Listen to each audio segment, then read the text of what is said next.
ఏ, Mamada Gromor centre. ఇప్పుడు మనము నర్సయ్య తోట పసుపు తోటలో ఉన్నాము.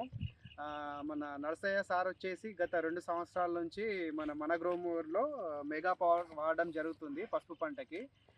వాడడం వల్ల ఎలాంటి ప్రయోజనాలు అనేటివి ఉన్నాయనేది ఆయన చెప్తారు. ఒకసారి సార్, మీరు మెగా పవర్ వాడుతున్నారు కదా, గత 2 సంవత్సరాలుగా వాడుతున్నామని చెప్పారు. నాకు వజన వస్తున్నది, పంట మంచిగా అనిపిస్తున్నది, నాకేం నష్టం అనిపిస్తలే. మెగా పవర్ వాడించింది, మామిడ గోమరకెళ్ళి తీసుకున్నా, మంచిగా అనిపించింది. ప్రతి రైతు తీసుకోవాలని చెప్తుంది. ఇప్పుడు మీరు పసుపులో వాడిన తర్వాత మీకు ఎలా అనిపించింది? అంటే పచ్చదనం పెరిగిందా, లేదంటే పచ్చదనం పెరిగింది, దుంప కూడా ఇప్పుడే కాండవ కూడా దొడ్డైంది, కాండం కూడా మంచిగా అనిపిస్తున్నది. ఇంకా మీకు ఇంకా దుంపకులు ఏమన్నా చూసారా? రాలే, ఇప్పుడు రాలే. మీరు పోయిన సంవత్సరం కూడా కొంచెం వచ్చింది, ఆగిపోయింది. చల్లేసిన తిన్నప్పుడు అది వరకు మీకు దుంపకులు అనేది కొంచెం లెక్కన ఉండే. ఇది వాడడం వల్ల దుంపకులు కూడా తగ్గింది. ఓకే. ఏ మందు వాడాలి, ఏ గంట మందు వాడాలి, ఏ వాడాలి, ఇది మెగా పవర్ వాడి పెట్టి కానీ అద్భుతంగా పనిచేసింది.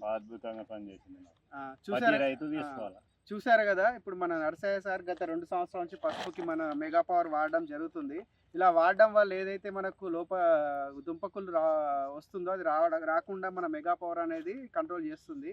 అలానే నేలలో ఉండేటటువంటి భాస్వరం ఎరువు కానీ, నత్రజని ఎరువు కానీ వాటిని మంచిగా స్థిరీకరించి మొక్కకు అందిస్తుంది. కాబట్టి మొక్క యొక్క పచ్చదనం కానీ, కాండం పెరుగుదల కానీ, వేరు వ్యవస్థ కానీ మంచిగా వస్తుంది. దాంతోపాటుగా ఇతర ఎరువులు ఏవైతే వాళ్ళు ఈ మన గ్రోమోర్ బీజ్తో కలిపి వాడడం వల్ల దీని యొక్క పనితనం కూడా మెరుగుపరుస్తుంది మెగా పవర్. కావున ప్రతి ఒక్క రైతులు, పసుపు వేసే రైతులు మన గ్రోమోర్ సెంటర్లో ఉండేటటువంటి మన గ్రోమోర్ మెగా పవర్ అనేది వాడుకొని అధిక దిగుబడులు పొంది, అలానే దీంట్లో వచ్చేటటువంటి దుంపకులు సమస్య ఏదైతే ఉందో దాని నుంచి రైతులు మంచి కాపాడుకొని మంచి దిగుబడులు పొందాలని కోరుకుంటున్నాం.